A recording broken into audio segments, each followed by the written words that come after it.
Hello, friend. Good morning here. We are here for 18th May pre-market report. Let's see what's awaiting for us today. So yesterday there was a result from Jubilant Food. Jubilant Food was a massive loss. They have forecasted or massive PAT degrowth. That is 29 crore they have posted. They have posted previous quarter 80 crore and this quarter they have posted 89 crore, 29 crore.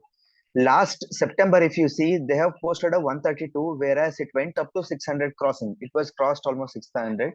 When it comes to 80, it has touched up to 410. Now imagine it has come down to 29. Even depreciation also as not that much, but still it has come down to 29, which is almost least performance from Jubilant Food. So that might make a lower lows. It might break the channel of 429. Friends, please careful on your higher positions if you are going for a long. Jubilant has not made any good pack growth. And comparatively, last year they have done 418 crore. This year they have done 354 crore, almost minus 15.31% degrowth on year over year. Both it has recorded year over year and QOQ recorded a degrowth. Be careful, friends. This might make a downtrend or lower lows. It might break all the channels. Yes, the price was going higher since past 3-4 days before the results. Maybe because they wanted to engage more retailers or however, but the price has gone higher. Now it can expect the bottom anytime. Be careful. As per the PAT scenario, we don't know what others investors are going to look for, but this is the major scenario which will impact immediately the retailer sentiments. So this is the major, and interest payable has also increased marginally. So have a look on this as well. This week result summary. This week result summary, that is Tata Elxsi today, ATC today, SBIN today. So this is Bank Nifty stock and these two are Nifty stocks, Nifty 50 stocks. So what to expect from these stocks? 160 crore from Tata Elxsi. If they meet 160 crore, then they will be able to meet YOY number. That means they are going to meet the 714 crore, which is more than last year's, that is 2022 number. YOY will be higher and QOQ number will be lesser because QOQ was 195 and if they achieve 160, then QOQ number will be a recorded degrowth. So in that situation, what exactly we are expecting? We are expecting more than 195 crore. If they achieve more than 195 crore PAT growth, then this stock might make a higher highs. Else it might make a surge and then it might come back. So it is important for us to cross this and go up. If it has to do, then both PAT QOQ and as well as YOY has to increase. Coming back to ITC, what to expect? ITC 4,266 crore. If they achieve, then they should be able to meet the forecast of whatever they considered 18,500. If they meet this 4,266 crore, then they will be crossing previous year number as well. Previous year number 15,503, and so far till date they have done 14,234 crore. Even if they achieve even around 1,300 crore, they'll be able to do. But the thing is, if they achieve 4,266, then it is a fantastic growth. And looking after the scenario, doing this 4,000 crore is a cakewalk for them. Because every quarter 4,000 in June to 4,400, September 4,600, December they have crossed, they have beaten 5,080 crore. Because of that, price was making higher highs. If they meet even a little higher than this, then definitely 500 rupees or 550 also it might touch. Or it may definitely in a scenario year over year growth, it is already in the positive levels. So if they achieve 4,200 also, they are going to make a higher highs. But if they beat this 5,080 number, definitely, friends, it's going to make a higher highs for sure. It's a double confirmation for us. And have your own analysis before making any position. This is just our interpretation. So SBIN, what to expect? SBIN 10,191 crore to be achieved. If they achieve this 10,191 crore, then they will be crossing this year number. Anyway, last year number 337,183, which has already crossed. Even though if they achieve even 0 crore also, they are going to make a profit. But if they make this 10,191 crore, definitely it is going to be a outstanding performance. And QOQ number, that is last quarter, was 15,088.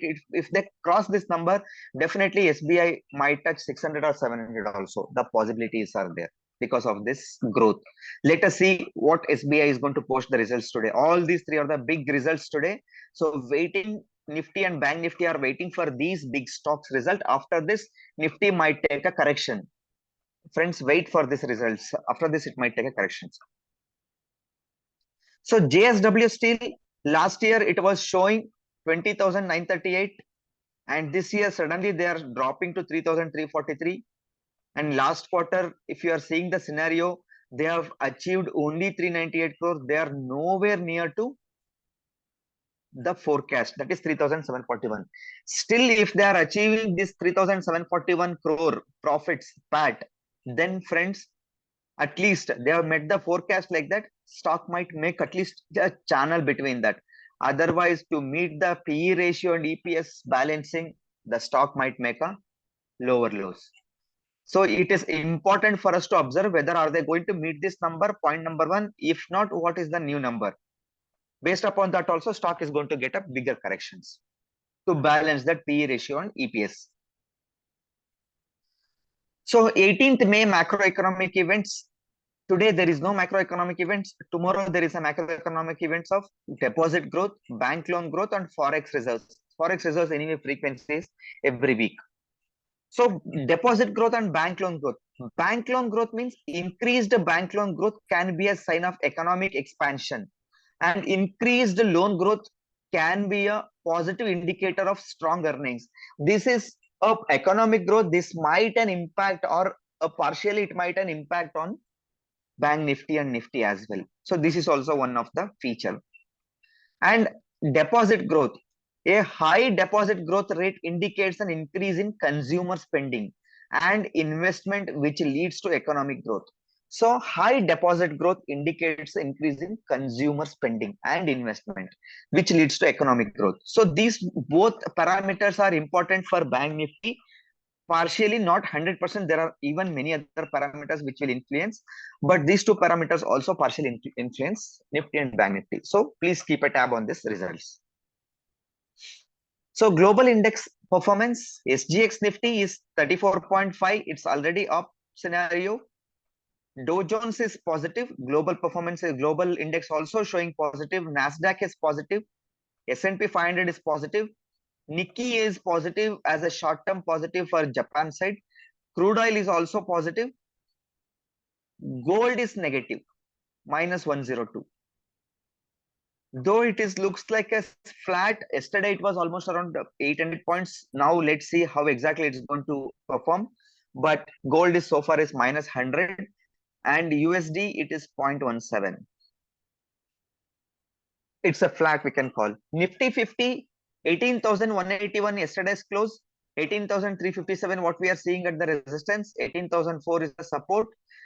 43,698 is the spot price, yesterday's close. That is 44,253 is the nearest resistance, and 43,143 is the nearest support. So these are all the basically is arrived based upon the standard deviations and daily volatility. If this breaches, then if the India VIX might go higher than the prescribed, then it might beat the it might break the standard deviation, and then it might make even double the number, double the resistance and support the possibility.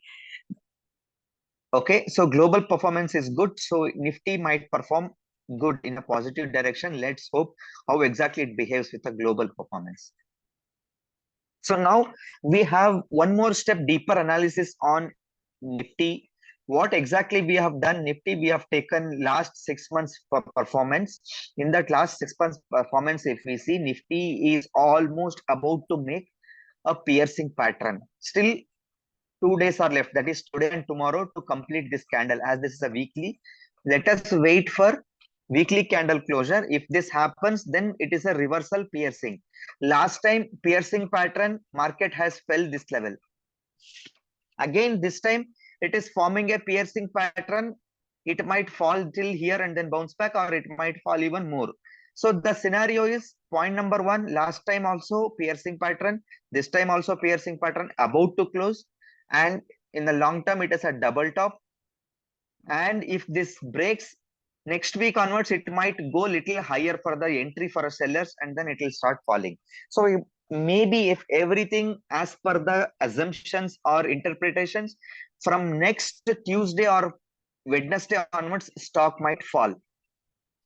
The Nifty might fall to touch these levels. Let's see whether market will behave accordingly or more. Or if it is wanted to make a downtrend, it can also make like this. This is the scenario on Nifty 50. So anyway, Nifty 50 and Bank Nifty also follows the same thing. This is the scenario. On top stocks to watch for the day, Jubilant Food recorded a degrowth from both QOQ and YOY. Friends, it might expect a downtrend or lower lows. Be careful if you have taken a longer position. Avoid your long positions, at least till this result bubble gets over. What exactly investors are going to think? If you are going for a long, please stop it. So Tata Elxsi results are expected by today. Let's see what's happening. You just have a watch on the first slide. You will get to know what is the insight to look for. ITC results are today. SBIN results are today. JSW results are tomorrow. Vedant Fashion promoter launches the offer for sale to offload their stake of 9.8%. So these are all the main stock to watch for the day. Please have your position, as the results of Jubilant has already released. It is not performed as expected. It might make a lower loss. Friends, be careful if you are going for a long. Until and unless the result bubble gets stabilized, don't take any position. Please wait. This is an suggestion. This is not this one. This is our interpretation. This is for an educational purpose. There is nothing. We are not a SEBI registered broker. Thank you so much. Please don't forget to click on like and share. Subscribe this channel for more such updates. Thank you.